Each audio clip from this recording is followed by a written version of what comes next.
Nicole Yala and Diego Bandido. Ang kwento. Mula sa mahiwagang burnay. Mula sa mahiwagang burnay.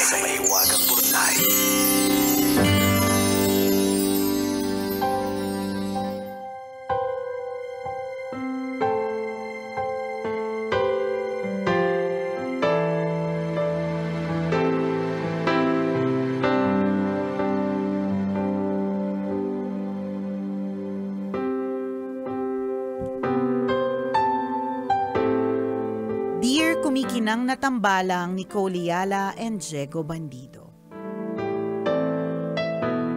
Itago niyo na lang po ako sa pangalang Claire. Fan niyo po ako mula pa noong Nicole Yala and Chris Choper era. Simula nung magkaroon kayo ng podcast sa Spotify, palagi akong nabibitin sa bawat episode.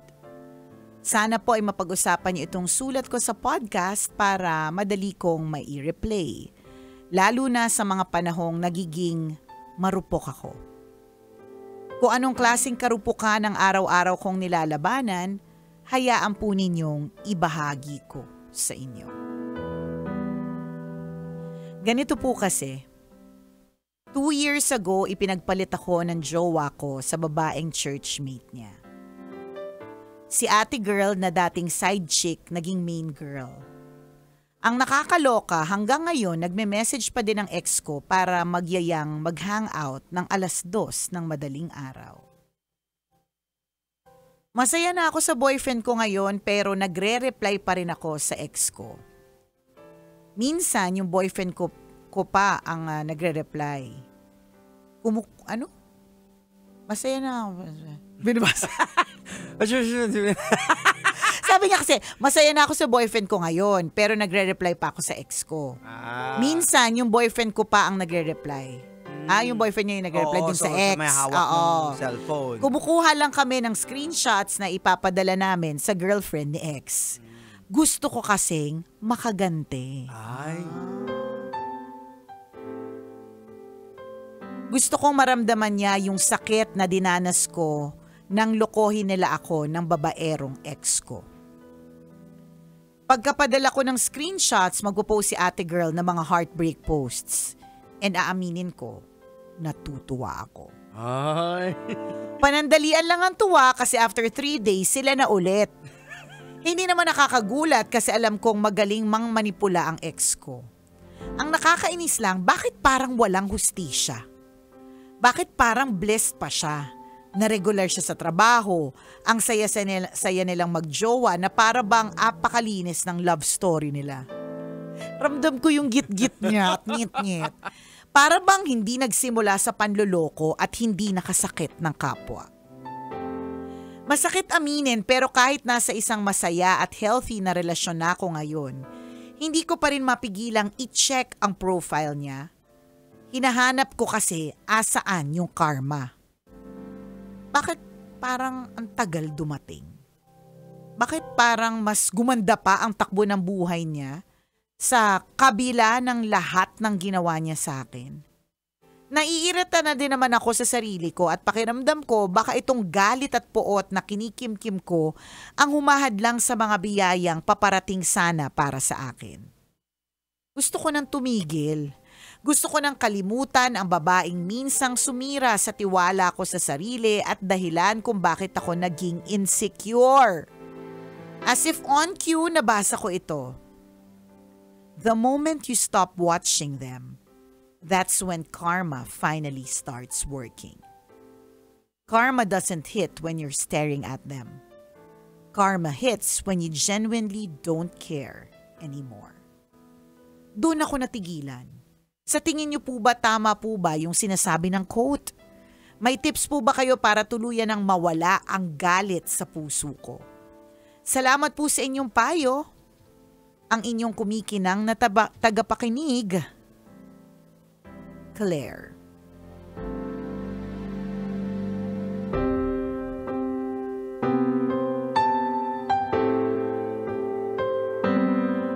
Ipagpatawad mo. Ay, wow. Wow, live. Walang Yes. mahanap na kanta. Nag-live na lang. Ay, wow, nag-live si Diego Bandido. Yun lang. Ipagpatawad mo. Eh, bakit naman yun yung napili mong kanta? Ipagpatawad mo. If ever, nahanap mo yung kanta. Bakit Wala yun lang, yung pumasok lang sa isip ko. Akala ko, ang iniisip ko din, pwede rin naman yung ipagpatawad mo kasi pwede mo nang patawarin kasi sila. Although it's always easier said than done. Galit ka pa eh. Totoo. Naiinis ka pa. Mahirap naman talaga magpatawad kapag ka nagagalit ka pa, 'di ba? Pero give yourself time. Pero alam mo, tama din yun yung sagot din sa tanong mo. Sinulat mo rin din. Alin doon? Na kaya yung blessing hindi dumarating sa'yo. Nabablock. Oo. Nahadlang yung blessing kasi you think ill of other people. Nag-iisip ka ng masama sa kapwa. Mabigat. Oo. Mabigat eh. Ako sa tingin ko, dahil hindi mo makita yung blessing nandyan na sa'yo eh. Kasi tumitingin ka pa rin doon sa nakaraan. Ayan. Like, pinaka-example, yung Nicole Yala.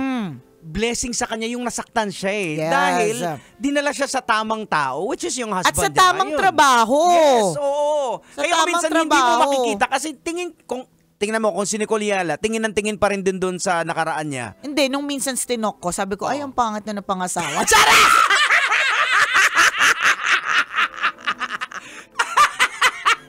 Pero parang nalungkot din ako at the same time kasi naisip ko, so kahinaan niya ba yung pangit?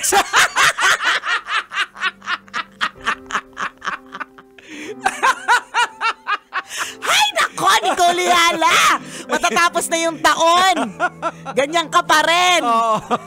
O, diba? Hindi, pero totoo. Kung hindi na para balikan ng balikan eh. Kasi what for? What for? Totoo naman yung sinabi mo. Yung lahat ng sinabi ang galing ng sinasabi ni Claire eh. Kasi tumitingin ka eh.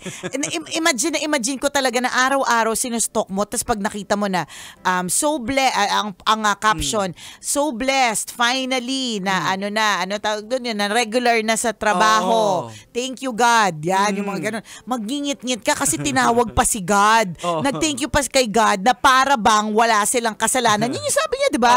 Na para bang hindi nagsimula yung love story nila sa pang-aagaw. 'Di ba? Laging ganun. Ang bawat post niya ni girl, lahat makakapagpabigat sa puso mo, and totoo yung sinabi mo, you're blocking the blessings kasi ang bigat-bigat, puro nakikita mo sila at yung inis mo at yung paghintay ng karma. Actually, hindi ako naniniwala dun sa quotation eh, na karma, na dumadating daw yung karma kapag hindi ka na tumitingin. Saan naman ang galing yung quotation? Sino nagsabi Sino nagsabi niya? Alam mo, diba, I mean, himayin mo yung quotation. Karma, ano ba yung sabi niya? English kasi. Parang, ang sinasabi dito is, dumadating lang yung karma hits when you genuinely don't care anymore. Well, I don't think so. Hindi ako naniniwala. Hindi mo na, so kapag No one wala ka knows. nobody knows when it's gonna come. Nobody knows also kung sa'yo ba, sa pamilya mo, o sa susunod na henerasyon, ang ganti. Correct. Nobody knows. Hindi yung, wala na akong pake. Okay, wala na akong pake. Karma's coming. Ano nangyari pero yun? yung mata mo, karma. pero nakatingin. Wala na akong pake, pero kasi karma daw is coming, pero nakatingin ka pa rin. Bala kayo dyan. Side eye. Diba? Parang, okay, una, hindi ako naniniwala dun sa dun sa quotation. Maaaring siguro may ibang interpretation yon, or may pinagdaanan na malupit yung nagsulat, kaya yun yung nasabi niya. Pero siguro sa experience binubudol ko, ka lang no, nakalimutan mo na yun lang yun. correct. Oo. Totoo. Pero ang bottom line din naman ng quotation doon, kalimutan mo na. Kalimutan mo na siya. Whether or not swertihin siya, hindi mo na dapat concern yun. Ngayon, kung halimbawa, swertihin pa rin siya sa gitna ng panluloko, yun yung grasya na nakaano sa kanya eh. Yun yung nakaalat sa kanya. Meron din yung sariling sariling mga pagsubok na hindi na nila ipopost. Totoo. Hindi na Kasi nila alam. Ito yung malinaw eh. Patas yung Diyos natin. God is just. Yun lang, kung minsan talaga tayo, nilalagay natin sa sarili nating timeline yung kailan ba sila iba yung timeline ni Lord eh. Hindi natin alam kailan, basta pananagutan mo lahat ng ginawa mo, may consequence yan. Like for example, sa akin, di ba? Later part na ng life ko, yung mga pinagagawa kong kasalanan, later part ko na nakita o nakuha yung, Yung mga- premyo ng mga pinagagawa kong mga kalokohan. Yung para bang sinasabi ng mga matatanda dati na ang singil niyan pag tumanda kayo. Yan, Yan. yun, Na mga merong Oo. mas may katotohanan siya kesa yung karma will, yung sinasabi dito na in-English lang, naniwala ka naman. Ganon. Iba kasi yung work ni Lord eh. Hindi natin maiintindihan kasi iba yung ways niya, iba yung pamamaraan niya. And in order for the Lord to work in your life, kabisyo, importantisios na i-let go mo na yung mga bagay na Yun. nagpapalayo sa'yo kay Correct. Lord. Kasi Oo. yung ganyan na naiinis ka, nagagalit ka, nababagot ka, nayayamot ka, ramdam namin yung ngit-ngit mo. Oo. Okay? All those words that I just said, they are negative words. Correct. Saang part dun yung godly? Parang wali. Ayan, na hindi ka na nakakakita ng blessing kasi nga nakapaling yung mata mo dun sa likod eh. Oo. Yung sa harap mo yung boyfriend mo kung Correct. paano ka alagaan. Dinamay mo pa yung boyfriend mo sa mga Oo. pa-screenshot. Diba? Diba? Ilang taon na ba kayo at may mga pagganyan? Kasi usually yung mga ganitong galawan tsaka sa mga bata lang eh. Pero nagtatrabaho na si ex. So Oo. malamang nandun na sila sa working age. So hindi na ito para utusan mo pa yung boyfriend mo. Screenshot mo, send natin doon sa girl. Diba? Nakakaloka din na nandamay ka pa ng kasalanan, pambihira. Hindi mo ba naisip, Claire, na dahil nga doon sa nangyari na niloko ka, umalis ka doon sa taong manloloko? Oh, 'di ba? Yun nga yun eh. Mas maaga mo siyang nakilala. Diba? Totoo. Kita mo na lang na wala na kayo, may girlfriend siya, tapos nakikipag-connect pa sa'yo. So, diba? parang double whammy na eh. Niloko ka na, niloloko niya pa yung girlfriend niya. So, parang nature niya yung panloloko. Oh, tama. Diba? Kasi, di ba minimessage siya pa siya ng Oo. madaling araw? Oh. Diba? Minimessage ka pa ng madaling araw. Ikaw naman, rupok-rupok reply din. Pabihira na may boyfriend ka, ha? Oo, dinamay mo pa yung boyfriend mo. Tsaka tingnan mo, nagre-reply ka pa sa mga messages ng ex mo at 2 a.m. ng madaling araw. 'Di ba? Now you have a boyfriend. So parehas lang kayo ng ex mo. Tama.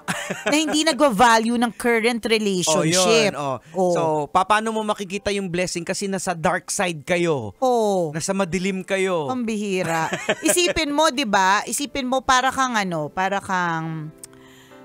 nanonood ng play na hindi mo na audience ka sa isang play na hindi mo naman naiintindihan kung sino yung mga characters. Hindi ikaw yung dapat na audience doon. Pero nagsistay ka.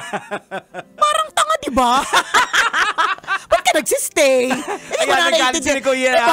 Hindi mo na naiintindihan yung mga nangyayari. Tapos mga palakpak ka rin. Kaya nga, papalakpak ka. Parang pambihira. Nakakaloka ka. Mayos ka, ha?